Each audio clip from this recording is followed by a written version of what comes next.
नमस्कार। 5 राज्यों के विधानसभा चुनाव से जुड़ी तमाम खबरें, तमाम हलचल लेकर हम एक बार फिर से हाजिर हैं चुनावी महासंग्राम में। और चुनावी महासंग्राम में आज आपको बताएंगे कि पंजाब, उत्तर प्रदेश से लेकर के गोवा, उत्तराखंड और मणिपुर में क्या कुछ घट रही हैं चुनावी खबरें। इससे पहले कि इन खबरों पर नजर डालें, देख लेते हैं आज क्या कुछ है फोकस, जिस पर हमारी खास नजर रहेगी। आज की हमारी फोकस जो खबरें हैं, न्यूज हैं, जिन पर हम नजर बनाए रखेंगे, वो खबरें हैं। सबसे पहले लखनऊ में छलका मुलायम का दर्द, सपा को टूट से बचाने के लिए उतरे, कहा मेरे पास नहीं बचा है कुछ भी, सब कुछ दे दिया, राम गोपाल पर साधा निशाना। आज की दूसरी बड़ी खबर, मनीष सिसोदिया के बयान पर केजरीवाल का यू टर्न।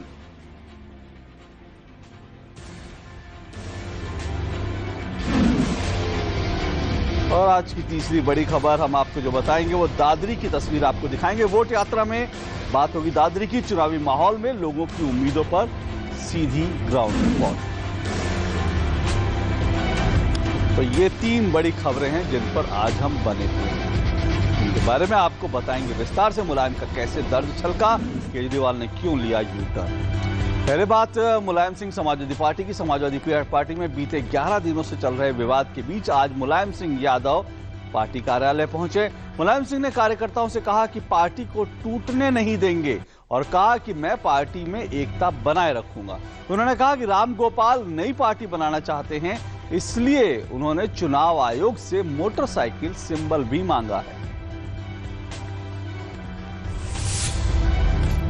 परिवार में कभी महाभारत हुई थी, मैदान कुरुक्षेत्र बन गया, सपा में भी दंगल चल रहा है। सिर्फ फुटौवल के बीच अभी भी खलनायक ढूंढे जा रहे हैं। नेताजी ने लखनऊ में पार्टी कार्यालय में कार्यकर्ताओं में उत्साह भरने और संदेश देने की कोशिश में सपा एकता की तो बात कही, लेकिन राम गोपाल पर भी नहीं चुके। उसे दोनों के नेताओं से फोन मिल रहा है जो चाहते पार्टी उसे बता दो कहीं गुमराह से एक बता दो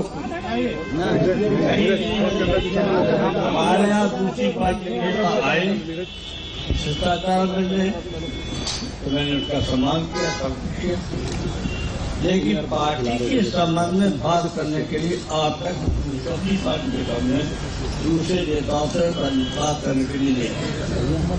मुलायम सिंह परिवार के मुखिया बने किसी भीष्म सरीखे दिखते हैं, राजनीति के महारथी माने जाते हैं, लेकिन आज परिवार से घिरे पार्टी को बचाने की गुहार देते, मनुहार करते पार्टी कार्यालय लखनऊ में डटे रहे। जनता की बदौलत धनिया है और नेता धने हैं, कल वो है हमारे, तो ये सब हैं वो हमारे हैं पूरी पूरी। और फिर मैंने ये भी कहा कि जनता का करता हमने पूरा भरोसा है कि पार्टी को। इस बीच नेताजी दिल्ली पहुंच गए। 13 को चुनाव आयोग में दोनों ही पक्षों को अपनी दलीलें देनी हैं और माना जा रहा है कि इस दिन आयोग साइकिल पर कोई फैसला ले सकता है। सपा संग्राम का अंजाम क्या होगा, साइकिल किसके हाथ लगेगी, इसका इंतजार तो राज्य की राजनीति को भी है। लेकिन एक बात जो तय है वो ये कि पार्टी और परिवार दोनों में ही नेताजी का जलवा अब मंद हो चला है। और दिल्ली के मुख्यमंत्री अरविंद केजरीवाल को आखिर आज ये बयान देना पड़ा कि वो नहीं होंगे पंजाब के मुख्यमंत्री। आज से 5 दिन के अपने पंजाब दौरे पर निकले अरविंद केजरीवाल ने स्पष्ट किया कि आम आदमी पार्टी को जीत मिलती है तो मुख्यमंत्री पंजाब से ही होगा।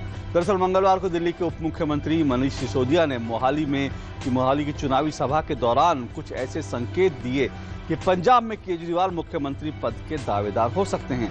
ऐसे में दिल्ली से लेकर पंजाब की राजनीति में सरगर्मियां तेज हो गई, तो वहीं दिल्ली के लोग भी दंग रह गए। इसलिए आज अरविंद केजरीवाल को आखिरकार यू टर्न लेना पड़ा। मान के वोट करें कि अरविंद केजरीवाल को मुख्यमंत्री बनाने के लिए वोट दे रहे हैं। मैं इसीलिए कहा कि जो भी वादे पूरे कर रहे हैं अरविंद केजरीवाल ऐसे नहीं भागेंगे, पंजाब के लिए जो जो वादे करें वो पूरे करवाएंगे।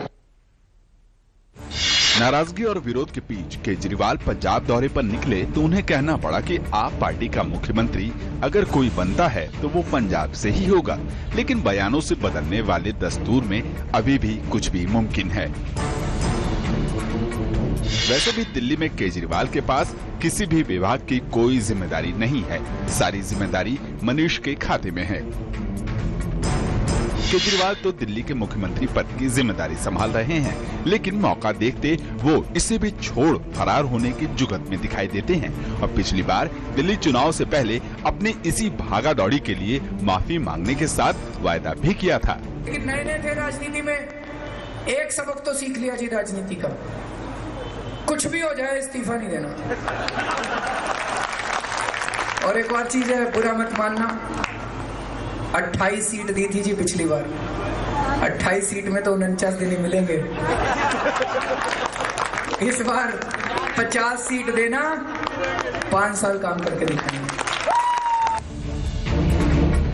कहा जाता है कि राजनीति में कुछ भी हो सकता है। पंजाब में मुख्यमंत्री पद पर केजरी की दावेदारी की खबरों पर भले ही 24 घंटे में विराम लग गया हो, लेकिन संभावनाएं कभी भी कहीं भी और कुछ बयानों से परे भी वादों से दूर भी करा सकती हैं। Bureau report, DD news. और चुनावी महासंग्राम में वक्त एक छोटे से ब्रेक का है। ब्रेक के बाद खबरों का सिलसिला जारी रहेगा। अरे भाई रमेश सर, आज मैं तुम्हें कैश नहीं दे पाऊंगा, बैंक से निकालना भूल गया। अरे सर, कैश वैश छोड़िए। अरे ये देखो सर, SBI पे डाउनलोड करो, रजिस्टर करो, पेई का VPA डालो, बस हो गया ट्रांसफर। सिंपल भी, बिल्कुल सेफ भी। सर कैश की आदत बदलो। बढ़ो बढ़ो बढ़ो मेरे संग,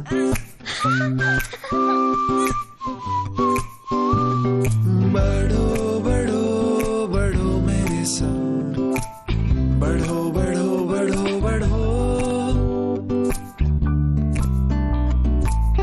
कुछ इसी तरह बच्चों के साथ साथ बढ़ते हैं LIC के चिल्ड्रंस प्लान्स, जो दे आकर्षक भुगतान बच्चों की हर बढ़ती अवस्था में। बढ़ो बढ़ो बढ़ो मेरे संग। श्रीमान श्रीमती ने किया अपना घर बुक, मनाई खुशियाँ, बांटी मिठाइयाँ, दिन महीने हुए, महीने बने साल, पर कंस्ट्रक्शन ना आगे बढ़ा। जैसे जैसे पोजीशन आगे बढ़ता गया, दिल उतनी ही तेजी से धड़कता गया। बिल्डर से की बात तो जवाब वही गोलमाल, पर श्रीमान श्रीमती ने हार ना मानी, रास्ता ढूंढा, पहुँचे कंज्यूमर कोर्ट। न्याय तो मिला, हर जाना भी मिला और बिल्डर को करारा सबक मिला। उपभोक्ता मामले विभाग, भारत सरकार एवं SHM द्वारा जनहित में जारी। जैसे मेरा बैट है खास मेरे लिए, वैसे ही Valvoline इंजन ऑयल है परफेक्ट मैच इंजन्स के लिए। Change to Valvoline, be unstoppable. D से डिफेंस हो या E से इलेक्ट्रिसिटी, सारे देश का इंजन हम ही तो चलाते हैं। HP lubricants A to Z आपके काम आते हैं। प्रधानमंत्री जीवन ज्योति बीमा योजना, इस योजना के तहत सिर्फ 1 रुपया प्रतिदिन जमा करने के हिसाब से आपको मिल सकता है 2 लाख रुपए का जीवन बीमा। आपके बाद आपके परिवार का जीवन बिना रुके चलता रहे, इसलिए आज ही इस योजना से जुड़ें। Valvoline, हर जीत में unstoppable. Change to Valvoline, be unstoppable.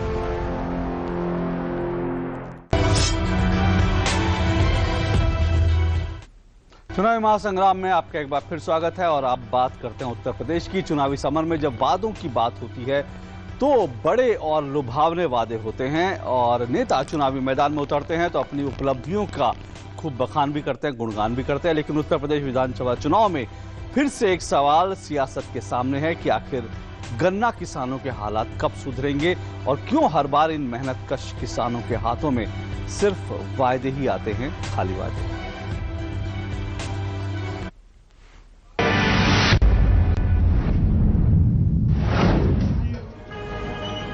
Uttar Pradesh में पहले चरण का मतदान पश्चिम के इलाकों के 15 जिलों में होगा। इस इलाके को गन्ना बेल्ट के नाम से जाना जाता है, लेकिन गन्ने को लेकर इस क्षेत्र में कई दशकों से राजनीति होती आई है, लेकिन गन्ना किसान की हालत किसी मजदूर से कम नहीं। इस बार के चुनाव में भी गन्ना किसान एक बड़ा मुद्दा है। दरअसल किसान को गन्ने का मूल्य 280 रुपए प्रति क्विंटल पिछले 4 सालों से मिल रहा है, जिसमें कोई बढ़ोतरी नहीं हुई। मूल्य को भी छोड़ दें तो सबसे बड़ी समस्या बकाया पैसों को लेकर है। किसानों को पिछले वर्षों का पैसा अभी तक नहीं मिला है। जो गन्ना किसानों को दुखी कर रहे हैं, ना पेमेंट मिल रहा है, ना हमारी पर्ची आ रही है, गेहूं की फसल भी नहीं बोई है। क्या कर सके हम इस मामले में? ये तो खुद देखना चाहिए हमारे मुख्यमंत्री जी को। इस चुनाव में बड़ा मुद्दा नहीं, इसमें वोट ही नहीं देंगे इस गवर्नमेंट को। हम बहुत दुखी हैं। हम बार बार समस्या उठाते हैं अपनी, क्या करें, हमारा गन्ने का पेमेंट हो, लेकिन सबसे बड़ी समस्या गन्ने के पेमेंट की है। पिछली बार का पेमेंट अभी हुआ नहीं है। इस साल का बकाया सारा भुगतान रहा हुआ है और पब्लिक परेशान है एक पैसे से। किसान के बच्चों की पढ़ाई लिखाई और शादी ब्याह सब इसी गन्ने पर निर्भर रहता है और वो समय से ना मिले तो आप समझ सकते हैं कि वो अपना जीवन कैसे जीता होगा। उनकी पढ़ाई लिखाई, उनके कपड़े लत्ते, चिकित्सा, उनकी शादियाँ, सारे खर्चे इस क्षेत्र के जितने किसान हैं गन्ने के ऊपर ही डिपेंड हैं और गन्ने का भुगतान मिल नहीं रहा है। इस वजह से किसान परेशान है। शादियां लोगों की अटकी हुई है, शादियां तय हो गई हैं लेकिन गन्ने का पेमेंट न मिलने के कारण वो दिन ब दिन टलते जा रही हैं। दिक्कत तो आती है इसमें, जब फीस नहीं टाइम पे जा पाएगी तो उसमें इससे बड़ी दिक्कत क्या होगी? कहाँ से मैनेज कर पाएंगे बताओ? खेती के ऊपर तो डिपेंड रहते हैं सर सब किसान लोग। पूरे पश्चिम उत्तर प्रदेश के करीब 15 जिलों में प्राइवेट चीनी मिलों की ज्यादा भरमार है जो राज्य सरकारों की मिलीभगत से किसानों के गन्ना का भुगतान नहीं करती। अभी तक इस इलाके में चीनी मिलों का करीब 3000 करोड़ रुपए बकाया है। इस वर्ष भी गन्ने की खूब पैदावार तो हुई, लेकिन कमर तोड़ मेहनत के बाद भी भुगतान के लिए उन्हें अगले 1-2 सालों का इंतजार करना पड़ेगा। पश्चिमी उत्तर प्रदेश में गन्ने को लेकर राजनीति तो काफी दशकों से होती आई है, लेकिन किसानों की समस्या का अभी तक कोई समाधान नहीं निकला। कई बार चुनावों में मुद्दा भी गन्ना बना है। इस बार फिर वही समस्या है कि किसान को जो गन्ने का भुगतान है पिछले वर्षों का ही अभी तक नहीं मिला। इस बार फिर किसान अपने गन्ने की कटाई कर रहा है और दिन रात मेहनत करके मिलों को अपना गन्ना दे रहा है, लेकिन उसे उम्मीद नहीं कि जब पिछले वर्षों का ही पैसा नहीं मिला तो इस वर्ष का पैसा कब मिलेगा। अपने कैमरामैन भीम सिंह के साथ अनुज यादव, डीडी न्यूज, मवाना, मेरठ। और अब उत्तर प्रदेश की बात करते हैं उत्तराखंड की अगर बात करें तो वहां चुनाव में 57% वोटर जो हैं वो युवा हैं। क्या करेंगे युवा वोटर, किसकी तरफ जाएंगे, किस मुद्दे पर वोट करेंगे, ये सब तो चुनावी नतीजे आने के बाद ही मालूम पड़ेगा। लेकिन ये तय है कि इस बार पहाड़ी राज्य में ये युवा सरकार बनाने में अहम भूमिका निभाने वाले हैं। कैसे, देखते हैं इस रिपोर्ट में। ये सच है कि किसी भी काम को पूरा करने में युवा कंधे और सपने काफी महत्व रखते हैं। ये युवा शक्ति ही तो जिसके हाथ में देश और समाज का भविष्य होता है। इस बार उत्तराखंड विधानसभा चुनाव में भी युवा वोटर महत्वपूर्ण भूमिका निभाने जा रहे हैं। राज्य में युवा वोटरों की तादाद 50% से अधिक है। राज्य में कुल मतदाताओं में से 57% मतदाता 39 साल से कम उम्र के हैं। प्रदेश में विधानसभा चुनाव के मतदान की उल्टी गिनती शुरू हो गई है। निर्वाचन आयोग ने मतदाताओं की अंतिम सूची तैयार कर ली है। प्रदेश में मतदाताओं की संख्या 74,95,688 है, जिसमें 39,23,492 पुरुष मतदाता, 35,72,045 महिला मतदाता हैं। चुनाव आयोग का एक स्वीप कार्यक्रम है जिसमें वोटर एजुकेशन पे फोकस है और उसमें काफ़ी कार्यक्रम यहाँ पर सभी जिलों में बहुत इनोवेटिव प्रोग्राम्स हो रहे हैं युवाओं को मतदान के लिए प्रेरित करने के लिए। और इसी मुहिम का रिजल्ट है कि काफ़ी संख्या में फर्स्ट टाइम वोटर्स ने अपना एनरोलमेंट कराया है। जो 18-19 साल के बच्चे हैं, लगभग 60,000 to 70,000 वोटर्स हैं उस एज के। और सोशल मीडिया का भी यूज किया जा रहा है। इस तरह से अगर देखा जाए तो कुल करीब 76 लाख मतदाता इस बार उत्तराखंड में नई सरकार के गठन के लिए चुनाव करेंगे, जिसमें युवा मतदाताओं की काफी अहम भूमिका होगी, क्योंकि 21,57,486 ऐसे मतदाता हैं जिनकी उम्र 20 से 30 साल के बीच है। यूथ की एक रिस्पांसिबिलिटी है कि वो वोटिंग में बढ़ चढ़ कर हिस्सा ले और एक तरह से एक जिम्मेदारी है, रिस्पांसिबिलिटी है समाज के प्रति और देश के प्रति कि वो सही प्रतिनिधित्व को चुने और वोटिंग दे। युवाओं की भागीदारी नित दिन बढ़ती चली जा रही है। उस संपक्ष में मैं ये कहना चाहूँगा कि युवाओं की यह नैतिक जिम्मेदारी भी बनती है कि वो बढ़ चढ़ के हिस्सा लें इस विधानसभा में। युवा वर्ग सबसे ज़्यादा एनर्जेटिक होता है और सबसे अच्छा प्रतिनिधि वही चुन सकता है। इस वजह से बहुत अच्छा है अगर युवा वर्ग वोट डालने जाए। पूरे प्रदेश में 151 मतदाता थर्ड जेंडर के हैं। प्रदेश के 10,854 पोलिंग बूथों पर मतदान होगा। वहीं 488 मतदान केंद्र ऐसे हैं जो हिमपात वाले क्षेत्रों में बनाए गए हैं, जहां फरवरी के महीने में भी बर्फबारी होती है। फिलहाल निर्वाचन आयोग शांतिपूर्ण तरीके से मतदान कराने के लिए शिद्दत के साथ काम कर रहा है। निर्वाचन आयोग द्वारा मतदाताओं की आई नई सूची में ये साफ हो गया है कि इस बार यहाँ के कई दिग्गजों की तकदीर मतदाताओं के हाथ में है, युवा मतदाताओं के हाथ में है। केवल उन्हीं की तकदीर नहीं, बल्कि अपने मुकद्दर का निर्माण अपने हिसाब से करना, यही नहीं राज्य और देश की तस्वीर अपने मन मुताबिक बदलना, ये भी उन्हीं के हाथों में है, वोट के हथियार के जरिए। इस बार चुनाव आयोग ने 42,000 मतदाताओं के नाम हटा दिए हैं। फिलहाल इतना तो तय है कि विधानसभा चुनाव में युवा मतदाताओं की किसी भी पार्टी की सरकार बनाने में निर्णायक भूमिका होगी। रमा त्यागी की रिपोर्ट, देहरादून, DD न्यूज। चुनावी महासंग्राम में वक्त एक छोटे से ब्रेक का है। ब्रेक के बाद कुछ और खबरें दिखाएंगे आपको, बने रहिए हमारे साथ। अरे भाई रमेश सर, आज मैं तुम्हें कैश नहीं दे पाऊंगा, बैंक से निकालना भूल गया। अरे सर, कैश वैश छोड़िए। अरे ये देखो सर, SBI पे डाउनलोड करो, रजिस्टर करो, पेई का VPA डालो, बस हो गया ट्रांसफर। सिंपल भी, बिल्कुल सेफ भी। सर कैश की आदत बदलो। कल भी शेयर मार्केट 300 पॉइंट से डाउन। आप क्यों टेंशन ले रहे हो? आपके पास एक भी शेयर है क्या? लेकिन किसी का तो नुकसान हुआ ना। गया, ये भी गया। क्या होने वाला है इंडिया का? अरे पापा, ये 5 साल पुराना मैच है, ये जीत चुके थे हम। क्यों टेंशन ले रहे हैं आप? अरे गलती तो गलती है ना। मिसेस गुप्ता की बेटी की शादी हो गई क्या? तुम्हारी बेटी की हो गई ना, खुश रहो। अरे अब दूसरी टेंशन के लिए टाइम तो होगा ही, क्योंकि डिजिटल इंडिया के जीवन प्रमाण पोर्टल से हर साल बिना टेंशन घर बैठे जीवन प्रमाण पत्र पाना हो गया है एकदम आसान। तो अब पेंशन के लिए no tension. Rohini Delhi 2014, doctor Sanjeev का अल्ट्रासाउंड क्लिनिक, अपराध लिंग परीक्षण करना।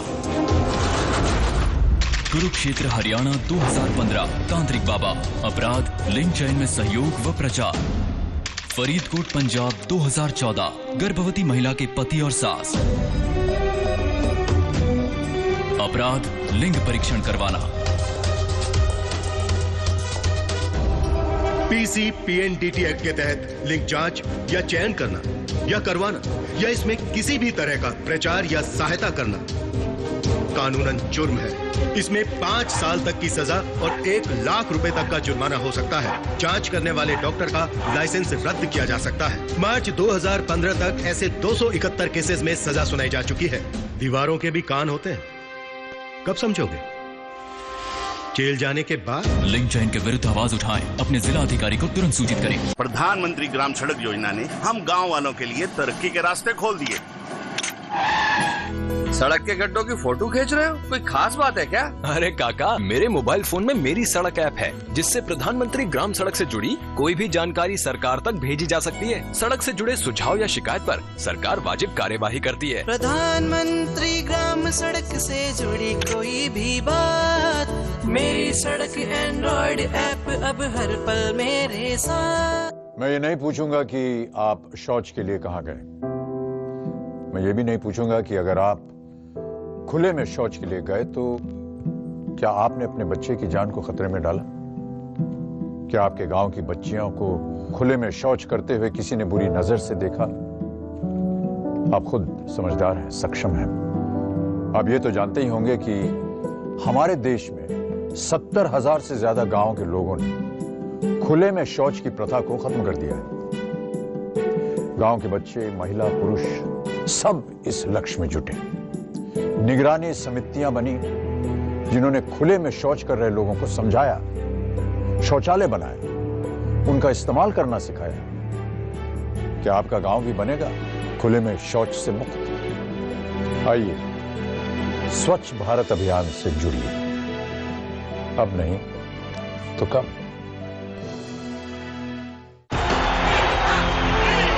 Valvoline, हर जीत में unstoppable. Change to Valvoline, be unstoppable. Ma'am, आपकी फीस कल देती हूँ। आज बैंक बंद था। बैंक क्यों? स्टेट बैंक बडी है ना। स्टेट बैंक बडी आपके पास भी? हाँ, क्यों नहीं। स्टेट बैंक बडी डाउनलोड किया, पिन डाला और पे किया। सिंपल। बेटे कैश की आदत बदलो।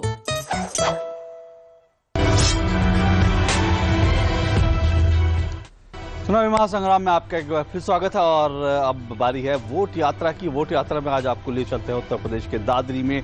दादरी में हमारे संवाददाता अनुज यादव ने लोगों से मुलाकात की, लोगों के पास गए और जाना कि राज्य के लोगों की दरअसल समस्याएं क्या हैं, उनके मुद्दे क्या हैं इन चुनाव।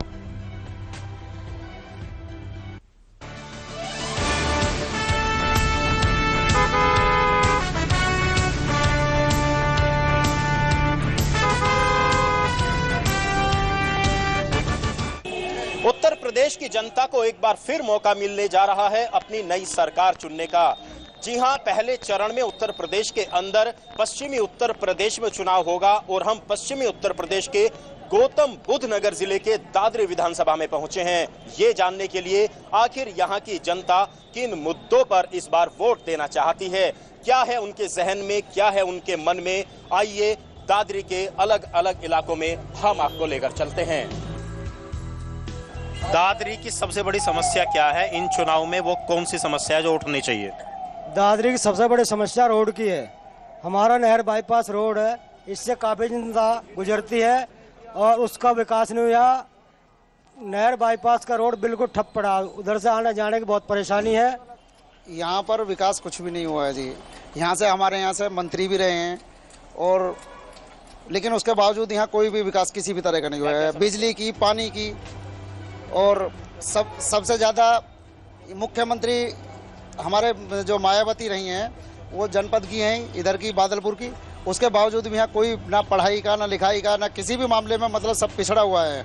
नाली सारी टूटी पड़ी हैं और जितने भर ये उनके पुल है, पुल किसी के भी ठीक नहीं है, नाली कोई सी भी ठीक नहीं है। जहाँ तक दादरी के विकास की बात है, यहाँ पर जो विधायक जी हैं ना, उनके तो दर्शन नहीं होते। ये भी किसी उसका है, फोन का है, कई दिन से देख रहा हूँ मैं इसे।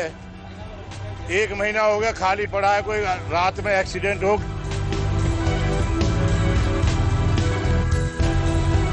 इस बार के चुनाव में क्या मुद्दा होना चाहिए और क्या विकास कार्य हुए या नहीं हुए इस इलाके में? देखो जी, विकास तो खैर होना चाहिए, खैर गांव के अंदर भी, दादरी के अंदर भी। ना तो नहर इसमें बदबू उठी रहा है, ना तो नहर में मतलब पानी वानी दादरा गंदा, ना तो इसकी सफाई होती टाइम से, ना ऐसा कुछ होता। दादरी इलाके के अंदर लोगों की अलग अलग राय है, बुजुर्गों की अलग है। ऐसे में हमारे साथ कुछ युवा भी हैं। आप युवा हैं, आप बताइए दादरी के अंदर क्या वास्तव में विकास हुआ, नहीं हुआ तो क्या समस्याएं क्या हैं युवा लोगों की, अगर हम बात करें? देखो, युवाओं की सबसे बड़ी समस्या तो बेरोजगारी की है। युवा सक्षम होने के कारण भी, शिक्षित होने के कारण भी रोजगार नहीं मिल पा रहा युवा को। उसका एक बहुत बड़ा नतीजा यहाँ है कि जातिवाद और पक्षपात बहुत ज्यादा है। जो भी नेता हैं यहाँ लोगों के, जो भी नेता बन चुके हैं, वो वादे तो करके जाते हैं बहुत बड़े बड़े, पर उन वादों को ना कोई पूरा करता है, ना युवाओं को रोजगार मिलता है। उत्तर प्रदेश के विधानसभा चुनावों को लेकर ये थी दादरी की जनता की राय। जी हां, अपने वोट यात्रा के इस विशेष कार्यक्रम में हम उत्तर प्रदेश के बाकी हिस्सों में भी आपको लेकर चलेंगे। कैमरामैन भीम सिंह के साथ अनुज यादव, डीडी न्यूज, दादरी।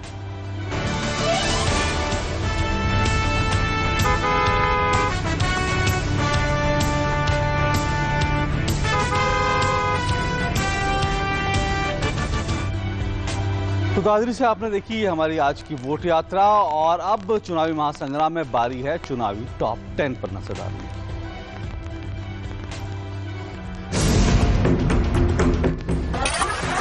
गोवा और पंजाब में एक चरण में होने वाले विधानसभा चुनाव के लिए अधिसूचना जारी। नामांकन भरने की प्रक्रिया आज से शुरू। इस महीने की 18 तारीख तक स्वीकार किए जाएंगे नामांकन। बीजेपी की केंद्रीय चुनाव समिति की बैठक हुई शुरू। बैठक में प्रधानमंत्री नरेंद्र मोदी और बीजेपी अध्यक्ष अमित शाह मौजूद। पंजाब और गोवा विधानसभा चुनाव के लिए उम्मीदवारों के नाम किए जाएंगे तय। मुख्य चुनाव आयुक्त नसीम जैदी की अगुवाई में 2 दिन के दौरे पर चुनाव आयोग की टीम पहुंची चंडीगढ़। पंजाब में होने जा रहे चुनावों की तैयारियों की करेगी समीक्षा। चुनाव आयोग का 5 राज्यों के मुख्य निर्वाचन अधिकारियों को निर्देश। होर्डिंग और विज्ञापनों में राजनेताओं की फोटो हटें या उन्हें ढकें। सपा प्रमुख मुलायम सिंह यादव फिर बरसे रामगोपाल यादव पर, बोले पार्टी तोड़ रहे हैं रामगोपाल। चुनाव आयोग से अलग नाम व सिंबल की कर रहे हैं मांग। उत्तर प्रदेश विधानसभा चुनाव से पहले कानपुर में करीब 10 करोड़ रुपए से ज्यादा की नकदी और मथुरा में 4000 लीटर शराब बरामद। चुनाव आयोग ने सभी राजनीतिक दलों को चुनाव आचार संहिता का पालन करने का दिया निर्देश। सपा में मचे घमासान पर राजद सुप्रीमो लालू यादव की अखिलेश यादव को नसीहत, चुनाव सिर पर है, पिता से जल्द करे विवादों का निपटारा। पंजाब में बड़ा प्रशासनिक फेरबदल, चुनाव आयोग ने आईजीपी रैंक के एक अधिकारी समेत 8 पुलिस अधिकारियों का किया तबादला। जागरूकता पर्यवेक्षकों की भूमिका हुई और मजबूत, गोवा और मणिपुर के सभी जिलों पर जागरूकता पर्यवेक्षक होंगे नियुक्त। सरकार ने विधानसभा चुनाव से पहले केंद्रीय बजट पेश करने के खिलाफ विपक्षी दलों की शिकायतों पर निर्वाचन आयोग को दिया जवाब, सत्र पहले बुलाने के निर्णय का किया बचाव। तो ये थे आज के टॉप 10 और इसी के साथ चुनावी महासंग्राम में आज बस इतना ही। हमारी पूरी टीम को दीजिए इजाजत, लेकिन आपको एक बार फिर याद दिला दें कि 8 मार्च तक जब तक कि 11 मार्च तक जब तक कि तमाम चुनाव नतीजे नहीं निकलते, तब तक आपको वोट यात्रा में, आपको इस कार्यक्रम में, चुनावी महासंग्राम में लगातार चुनाव से जुड़ी सभी खबरें और सभी हलचल का अपडेट देते रहेंगे। फिलहाल इजाजत दीजिए, लेकिन डीडी न्यूज पर खबरों का सिलसिला जारी है लगातार। नमस्कार।